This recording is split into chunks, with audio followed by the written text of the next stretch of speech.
Welcome to Tenor Tech, where I solve the problems you didn't even know you had. You start by ensuring you have admin rights. That matters because Windows blocks some account changes without permission.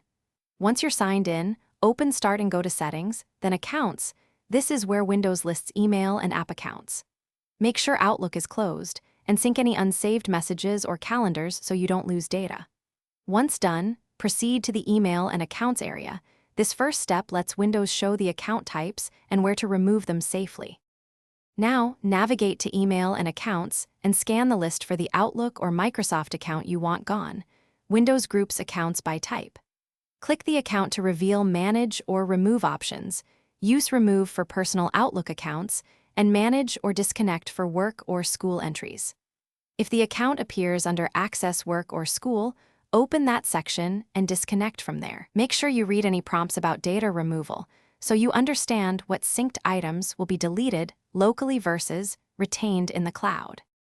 Finish by confirming the removal prompt and then restart Windows. Restarting ensures Outlook stops using cached credentials. If the system blocks removal, sign out of the Microsoft account in any Office apps and web sessions, then retry. This often frees locked resources. Make sure to run Windows Update and the Accounts Troubleshooter if problems persist.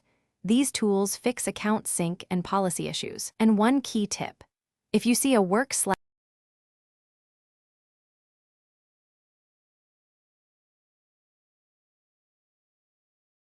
Thanks for watching. Subscribe to keep your life in tune.